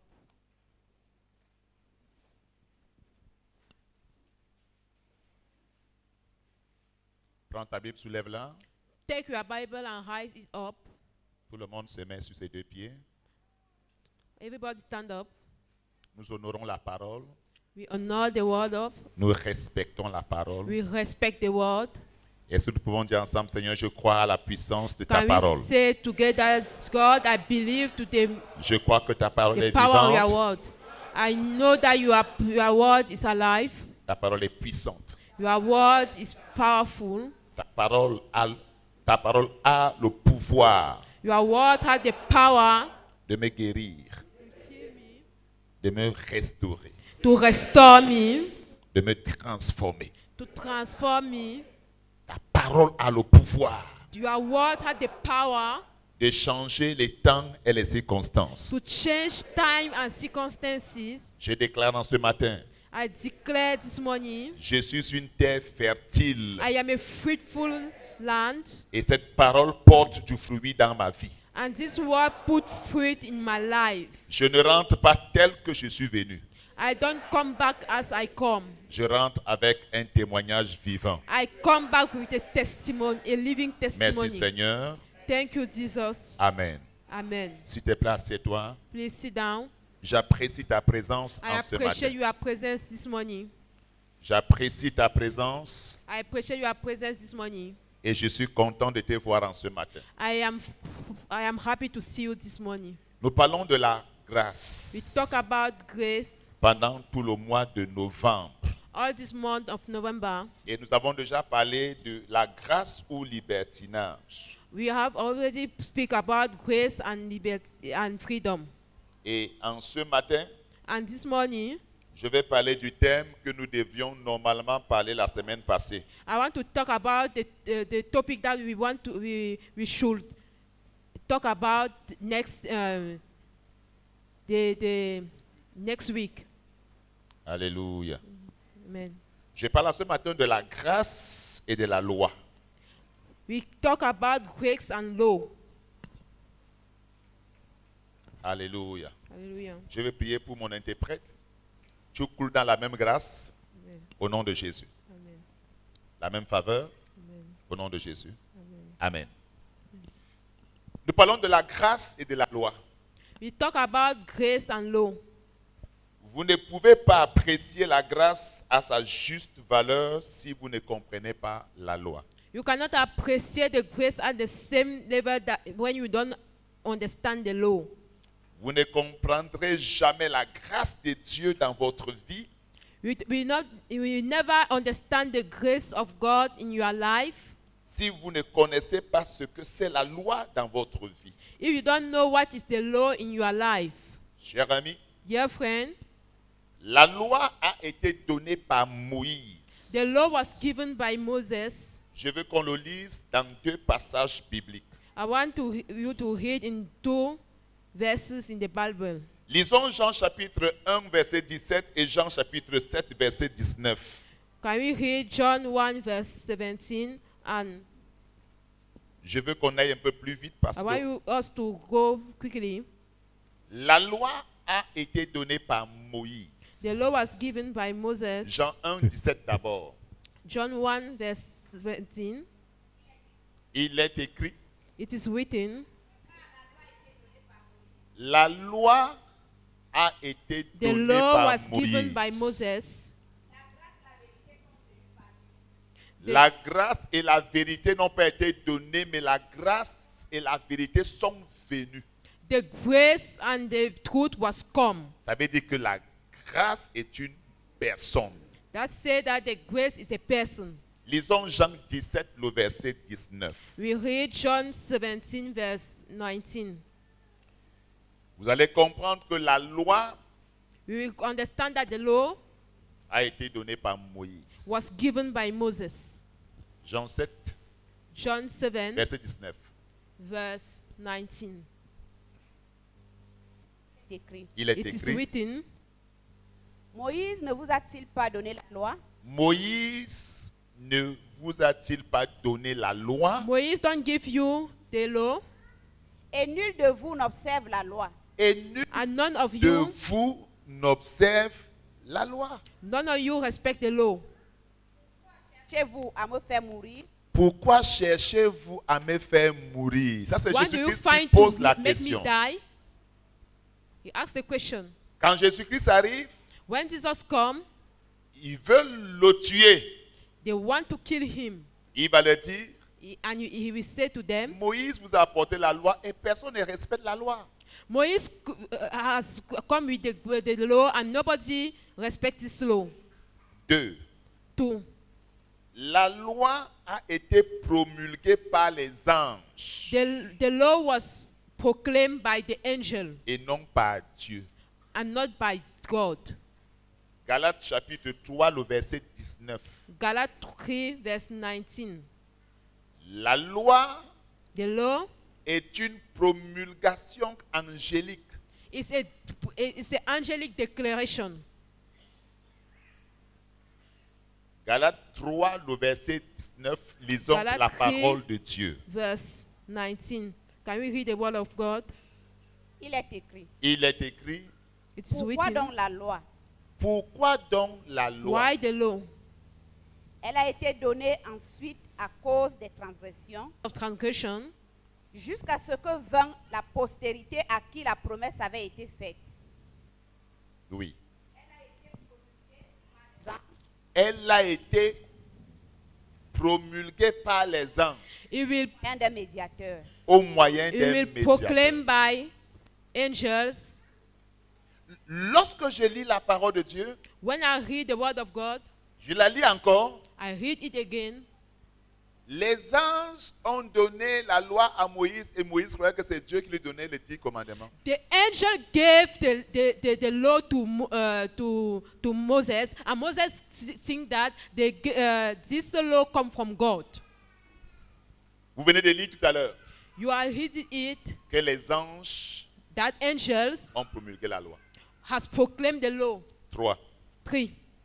La loi est pour les Juifs The law is for Jews et a pour objectif de rendre tous coupables devant Dieu. I had the men they had the purpose to make all the men guilty before God. Romains 3, 19. Romans 3 verse 19. La loi est pour les Juifs et n'est pas pour les non-Juifs. The law is for the Jews, it is not for the people who are not Jews. Romains 3, 19. Romans 3 verse 19. Oui. Or, nous savons tous ce que dit la loi. Or we know all what the law says. Elle le dit à ceux qui sont sous la loi. It tell it to people who are under the law. Afin que toute bouche soit fermée. In order to close every mouth. Et que tout le monde soit reconnu coupable devant Dieu. Voilà And l'objectif that de la everybody loi. will be guilty before God. C'est que tous se reconnaissent comme pécheurs. And everybody must be seen as sinner. 4. For La loi produit la colère. the law produces the anger. Partout où il y a la loi, Every place where there is law, il y a la colère. there are anger. Partout où il y a la loi, Every place where there are law, il y a la colère. there are anger. Romains 4, le verset 15, Romans 4 verse 15 et Romains 5, le verset 13. and Romans 5 verse 13. Ici, je suis en train de vous montrer ce que To show you c'est la loi même. what is the law.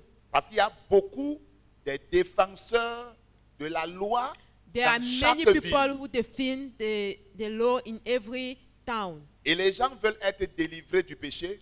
And people want to be delivered from the sin. Les gens veulent être délivrés des œuvres de ténèbres. And people want to be delivered from the works of Satan. Les gens veulent voir des miracles. People want to see miracles. Mais ils doivent comprendre que l'auteur des miracles et des guérisons, ce n'est pas la loi, c'est la grâce de Jésus.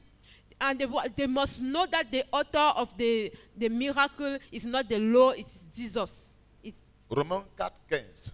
Romans 4 verse 15. Que dit la parole de Dieu. Romains 4. Le verset 15. Romans 4.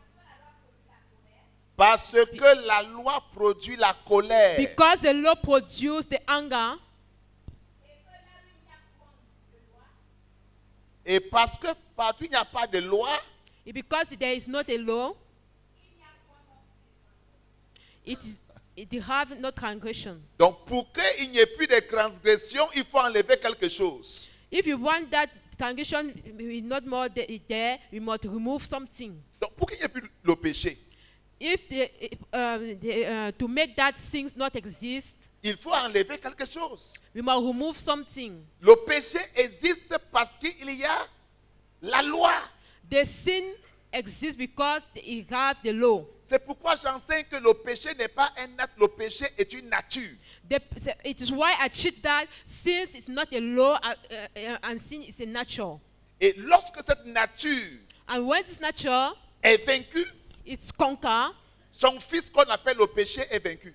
his son that we call sin is conquered. Tu peux être délivré de l'ivrognerie, You can be delivered from drunkenness, du tabagisme, from tabagism, de la drogue, from drug, du vol, and from de stealing, la sorcellerie, from witches, de l'impudicité. from impudicity. Tu peux être délivré You can be delivered du mensonge, and from lying de l'escroquerie, and du stealing. banditisme.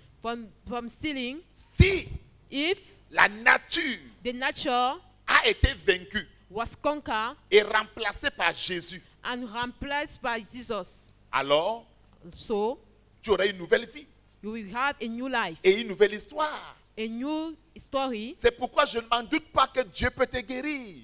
It is why I don't doubt that Jesus can heal you. Dieu peut te guérir. Jesus can heal you. Je dis, Jésus-Christ est capable de faire quelque chose dans ta vie. Jesus is capable, is able to do something in Il your faut qu'on life. mette la nature du péché de côté. We must remove the nature of sin by side. Et cette nature, nous ne pouvons pas la vaincre. C'est Jésus qui l'a vaincue. And this nature, we cannot conquer it. It is Jesus who conquer it. Et nous sommes simplement des récipiendaires de cette victoire que Jésus-Christ a acquise à la croix du Calvaire. And we are the beneficiary of this victory that Jesus got in the Calvary. Romains 5, le verset 13. Romans 5 verse 13. Nous sommes en train de montrer que la loi produit la colère. We will show that the law produces the anger. Allons-y. Car jusqu'à la loi, le péché The était dans sin le was monde. in the world. Or, le péché n'est pas attribué, The sin is not given imputé. Oui. Quand il n'y a point de loi. when there is not a law. Cher ami, Dear friend, pour que le péché te soit imputé, to a sin to be removed, il faut qu'il y ait une loi. it must have a law. Si on enlève la loi, If you remove the law, le péché n'était pas imputé. the sin will be was not given. Avant que la loi ne vienne, Before the law to come, avant qu'elle ne soit promulguée au mont Sinaï, before there was declared in the Mount Zion, le Sinai, peuple d'Israël a commis n'importe quel genre de forfait. Dieu ne les a jamais punis. the people of Israel make all things and Jesus will not punish them. Mais le jour qu'on a promulgué la loi au mont Sinaï, But the day that they promulgate the law in the Mount Sinai, 3000 personnes sont mortes. 3,000 of people die. Partout où la loi est prêchée, la mort prend place. Everywhere where the law is declared, the death take place. 5e point. 5 points. La loi attire la malédiction. The law attract us. La loi attire la malédiction. The law attract the curse. Galates 3, le verset 10, Jacques 2, le verset 21. Galates 3, the verse 10. Cher ami, Dear friend, au temps de la loi, in the time of law, les lépreux étaient mis hors du camp de l'Éternel. Les lépreux. The lamb was taken On out. les mettait hors du camp de l'Éternel. They took them by side Quand of tu the étais Jesus. atteint de la lèpre, When you had leprosy, on te chassait. they put you out. Quand Jésus est venu, When Jesus come, Jésus touchait les lépreux et il les Jesus purifiait. touched them and Oh. they was pure. Avant que Jésus ne vienne, Before Jesus come, quand tu avais la lèpre, when you had leprosy, on te chassait. they put you out. Quand Jésus arrive, When Jesus come, quand tu as la lèpre, when you have leprosy, il vient vers toi. he come to you Il te purifie. and purify you. Cher ami, Dear friend, savez-vous pourquoi, quand Naaman le lépreux était arrivé chez le prophète, pourquoi le prophète n'est pas sorti? do you know why when Naaman go to the prophet, and do you know why the prophet don't come out? C'est parce qu'en Israël, quand tu avais la lèpre, on ne devait pas te rencontrer. It is because in Israel when you have leprosy, people should not meet you. On devait te traiter à distance. People will treat you far. Il y a une différence. You have a difference. La loi nous mettait loin de la présence de Dieu. The law put us far from the presence of God. Et la lèpre est le symbole du péché. And the leprosy is the symbol of sin. Avant, Before, quand tu avais péché, when you make sin, tu ne devais pas t'approcher de Dieu. you will not approach God. Tu as peur de mourir. You will be afraid to Et die. quand Jésus est venu, When Jesus come, il marche avec les pécheurs. he to walk with the sinners Parce qu'il est le remède du péché. because he is the medicament of sins. Alléluia. Amen. Jésus est le remède du péché. Jesus is the medicament of sins. C'est pourquoi quand tu It's es tout why ce que tu es, where you are all what you are. la Bible dit venez à moi tel que vous êtes. The Bible say, "Come to me as you are." Viens, toi fumeur. Come, you smoker. Jésus va faire tomber la cigarette là. Jesus will make that smoke to fall down. Jésus ne chasse pas le pécheur. Jesus don't put the sinner out. Jésus accueille le pécheur. Jesus take the sinner Parce qu'il est le remède du péché. because he is the medicament of sins. Cher ami, Dear friend, si ton péché est pardonné, if your sin is Forgiven. forgiven, ta maladie est guérie. Your sickness is healed. Ta guérison n'est pas négociable. Your healing is not negotiable. Ton changement n'est pas négociable. Your changement is not negotiable. Au temps de la loi, les pécheurs étaient mis hors. Quand Jésus-Christ arrive, when Jesus comes, il va vers le pécheur. He go to the C'est pourquoi j'aime prêcher en disant, it is why I want to, I c'est love pas to nous preach qui avons aimé saying, le Seigneur. It's not we love C'est Jesus. lui qui nous a aimé le premier. It is Jesus who love us first. Et si nous l'aimons, if you love him, nous sommes seulement que de lui remettre ce qu'il a fait pour nous. we just give him back what he Cause de l'amour de Dieu. because of the love of God. Ta vie Your life et ton histoire and your story ne peuvent pas rester les mêmes. will not be the same. Cause de l'amour de Dieu. Because of the love of Manifesté God. en son Fils Jésus. Manifested in His Son Jesus. Ta vie va changer. Your life will Ton change. histoire va changer. Your story will change. Nous ne l'avons pas aimé le premier, c'est lui qui He nous a don't aimé le love premier. us the first. The one who loved us first. Il nous a aimés quand bien même nous étions encore des pécheurs. He loves us since we were sinners. Jésus-Christ aime le pécheur, il n'aime pas le péché. Jesus Christ loved the sinner. He don't love the sin.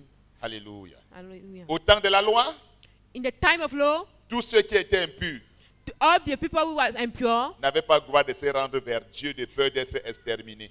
don't have the right to go to the Lord because they will be dead. Alors, lisons maintenant ce que vous avez demandé qu'on lise maintenant.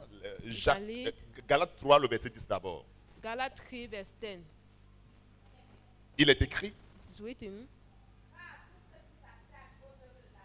tous ceux qui s'attachent aux œuvres de la loi All that people who tie to the work of the law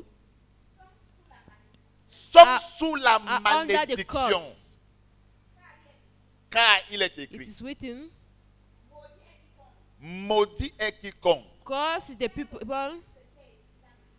n'observe pas tout ce qui est écrit dans le livre de la loi. who don't respect all what it is written in the book of law Et ne le met pas en and don't pratique. take it to practice. Maman Michel, il peut avoir combien de lois à peu près de Dieu dans How la many Bible? law can it have? Bon, prenons d'abord les 10 commandements. We take the 10 commandments. Alléluia. Hallelujah. Alors, quelqu'un me fait la main comme ça un peu. Waouh, je suis content de te voir. Merci beaucoup. Je voulais faire quelque chose. I want Qui to peut do me réciter les something. 10 commandements ici? Who can S'élève. tell me the 10 commandments here?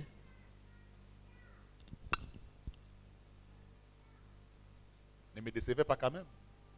Don't deceive Qui me, peut please. réciter les 10 commandements de Moïse? Who can say the 10 commandments of Moses? Oui, même si c'est en bêtis, même si c'est en pidine, récitez quand même. À la Corée, il n'y a personne. Vous n'avez personne ici? Si quelqu'un ne récite pas, c'est respecté, qui va respecter? If somebody don't know, it's respected, they will respect. Ok, d'accord. Voici un enfant qui nous défie, nous tous. Say one child. Viens ici devant. Faut pas me faire comme l'enfant que Come j'ai vu here. là-bas à Facebook. Hein? Viens. Oui. Les 10 commandements, écoutons.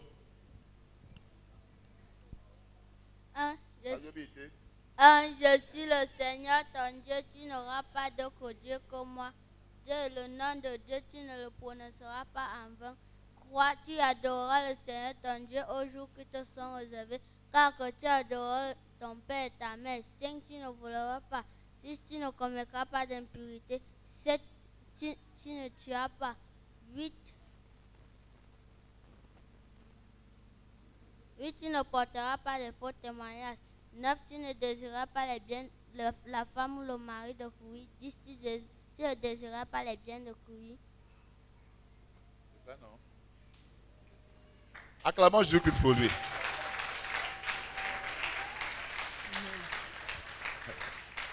C'est ça? Il n'a pas respecté les 10, non? Il a répété le 5 et le 9 qui dit qu'il faut honorer la femme d'autrui. C'est pas grave. La Bible nous dit The Bible tells us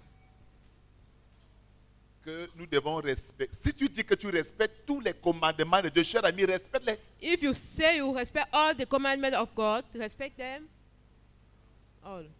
C'est pas moi qui ai écrit. It is not me who read. Maman Michel, on va nous accuser parce que c'est toi qui lis et c'est moi qui interprète. Chacun de vous doit ouvrir sa Bible et vérifier. Everybody must open his Bible and verify. Cher ami, tu ne peux pas respecter les commandements du Seigneur et il y en a tellement. Therefore, you cannot respect all the commandments of God. There are many. Bon, mais si tu as décidé de les respecter, if you are decide to respect cher it, ami, va jusqu'au bout. You must respect them all. Et si tu essaies de respecter, ça veut dire que tu es maudit. And if you want to respect it, that means Michel, that you relis, s'il te plaît, are relis cursed. ça. Relis ça. Donc, il y a les gens qui souvent disent, moi, je suis des gens qui respectent la parole de Dieu. Cher ami, respecte-la. There are people who say that I respect the word of God. Therefore, I respect it. La Bible dit dans le livre de Matthieu chapitre 5 qu'on ne doit pas dire à son frère comment raka, qui veut dire imbécile. Qui n'a pas encore dit The imbécile, Bible s'il lève la says main. we must not say raka to his Attendez. brother. Qui n'a pas encore dit imbécile, s'il lève la Who main. has not even say raka to his Et la brother. Bible dit que celui qui va dire raka est comment? And the Bible says the people who Doit say être raka, puni de mort. Attendez, qui n'a pas encore dit imbécile, pardon, lève la main. La chorale ici, là, ce n'est pas une prédication que vous avez engagée là-bas. Écoutez-moi, c'est moi le prédicateur. Ce n'est ni toi ni l'autre. On vous donne le micro, on n'a même pas prêché. Qui n'a pas encore dit imbécile ici, là? Ici chez vous. Tout le monde se dit que je suis imbécile, imbécile, imbécile. Donc vous méritez la mort. D'accord. Ici, là, qui n'a pas encore dit imbécile? Ici, là.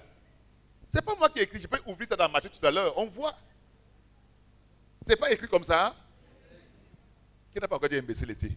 who has not said to somebody raka? Frère, même toi, tu n'as pas encore dit imbécile. Hein? Tu sois imbécile. Non, non, ce n'est pas toi, non. Ce sont les autres. Voilà. On va pécher Lise, vas-y. Vas-y.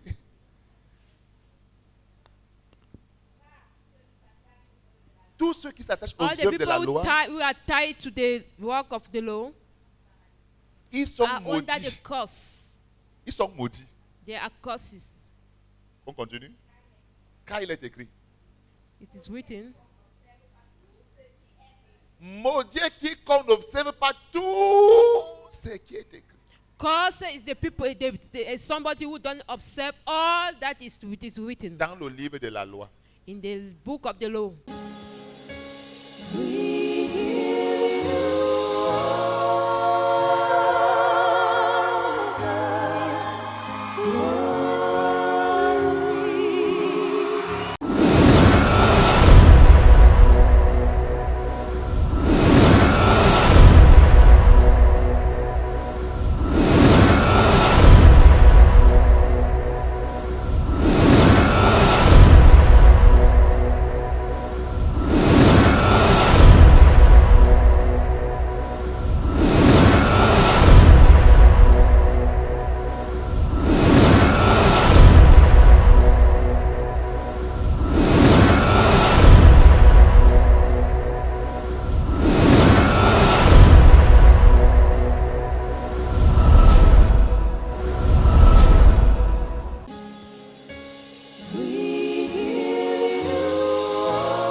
Que la grâce de Dieu soit sur ta vie. Ce que tu vas toucher en cette semaine, je commande le progrès. Je commande la réussite. Je commande la multiplication. Je commande la réussite. Je commande les bonnes nouvelles.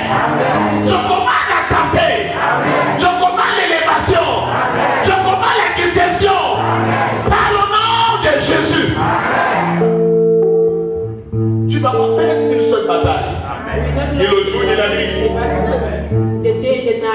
Que le Dieu égale à ta parole. Ouais ta vie. Ouais tes mains. Partout où tu iras. Tu ramèneras un témoignage. Tu vas ramener un témoignage. Et le peuple de Dieu a dit Amen. Amen.